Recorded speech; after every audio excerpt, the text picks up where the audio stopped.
Sir నమస్కారం sir. నమస్తే అండి. Sir RSS chief Mohan Bhagwat గారు కొన్ని కీలక కామెంట్స్ అయితే చేయడం జరిగింది సార్. ఇండియాకు వారసులు హిందువులే అని చెప్పేసి ఆర్ఎస్ఎస్ కార్యకర్తలతో మాట్లాడుతూ ఈ కామెంట్స్ చేయడం జరిగింది. ఇప్పుడు ఇది కూడా కాస్త చర్చలకైతే దారితీసింది. ఆయన కామెంట్స్ ని మీరే విధంగా చూస్తారు? అంటే హిందూ సమాజం గురించి ఆయన చాలా విస్తారంగా మాట్లాడాడు.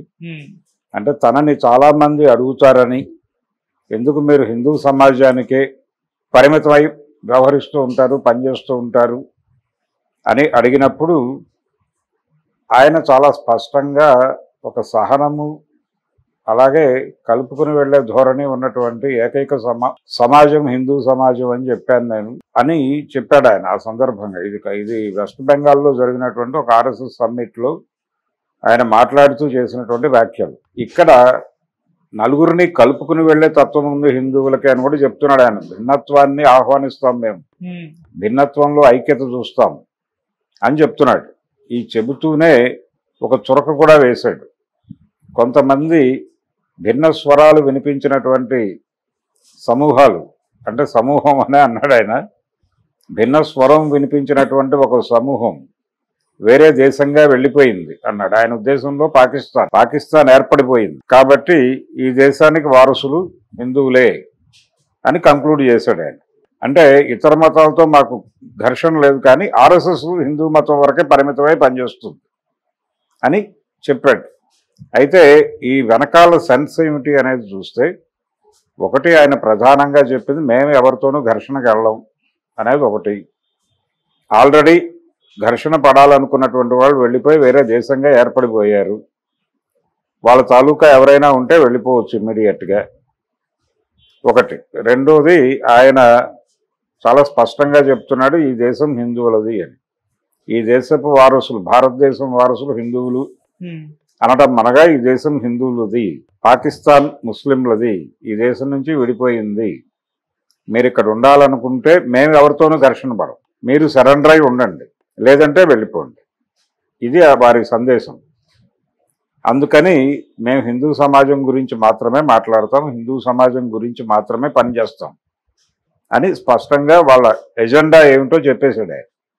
ఇప్పుడు చాలామందికి ఇలాంటి ఉపన్యాసాలు విన్నప్పుడు ఏమనిపిస్తుందంటే, భారతదేశాన్ని నిట్ట నిలువునా చీల్చి ఇచ్చేశారేమో, దేశ విభజన అంటారు. దేశ విభజన కాదది, దేశాన్ని నెట్ట నిలువుగా చీల్చి ముస్లింలకు ఒక ముక్క ఇచ్చేలా.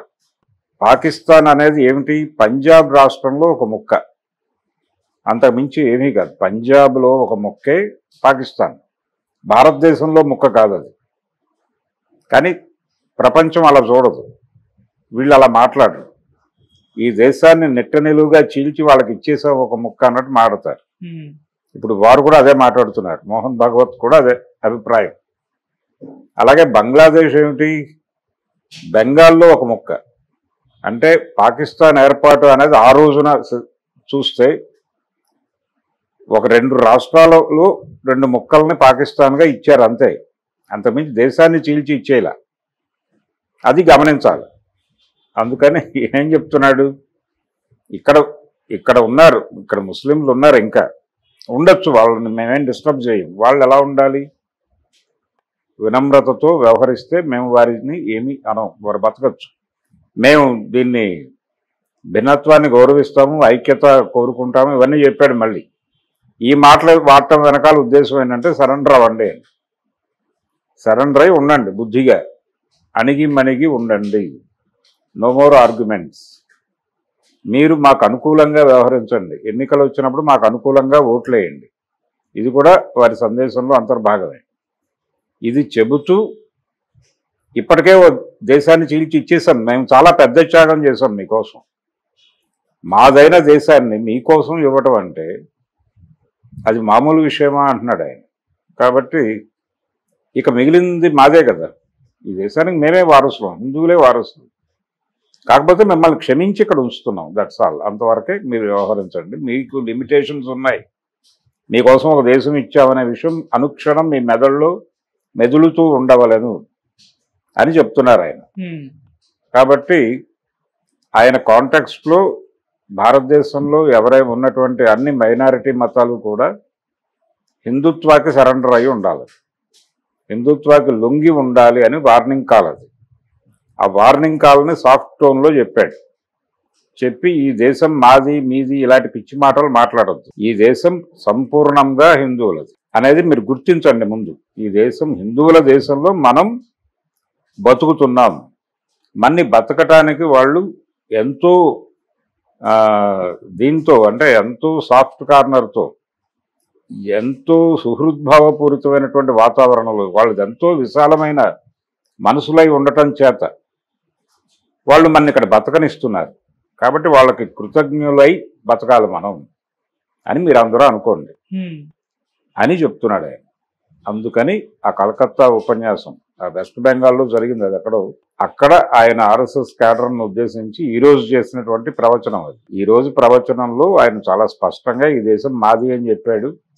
ఈ దేశంలో బతకాలనుకున్న వాళ్ళు లొంగిపోయి బతకండి అని చెప్పాడు.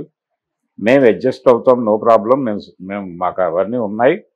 మా విశాలతత్వాన్ని మీరు మెచ్చుకుని ఎల్లకాలము మమ్మల్ని పొగుడుతూ మా భజన చేస్తూ బతకండి అని చెప్తున్నాడు.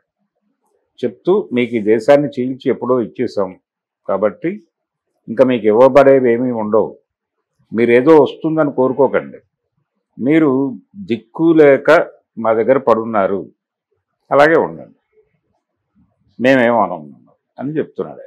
సో ఇంత గౌరవప్రదంగా వార్నింగ్ ఇవ్వటం అనేది ఎవరికీ సాధ్యం కాదు, అది మోహన్ భగవత్కే సాధ్యం.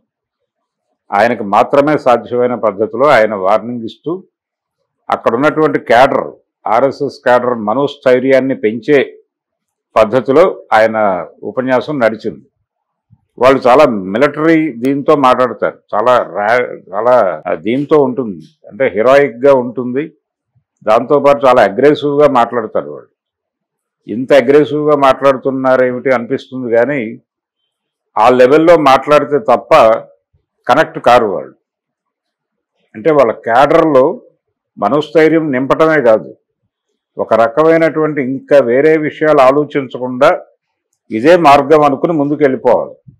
అంటే ఒక సైనికులకి ఎలాగైతే ఆదేశాలు ఇస్తారో అదే పద్ధతిలో ఆదేశాలు ఇస్తున్నాడు ఈయన. అంటే ఇవన్నీ కూడా సూచనలు, మీరు ఇలా వ్యవహరించండి, ఈ దేశం వారసులు హిందువులే అని మీరు అందరూ వ్యవహరించండి, ఇది మందే, ఇంకోటెవడో కాదు, లౌకిక రాజ్యం అవి ఇవి రకరకాల మాటలు మాట్లాడతారు, అవన్నీ పట్టించుకోమాకండి. మీ దృష్టి మన దేశం అనే కాన్ఫిడెన్స్తో నడవండి భూమి మీద. ఈ భూమి మీద మీ ప్రతి అడుగులోనూ ఇది మాది అనే కాన్ఫిడెన్స్ కనిపించాలి అవతలోకి.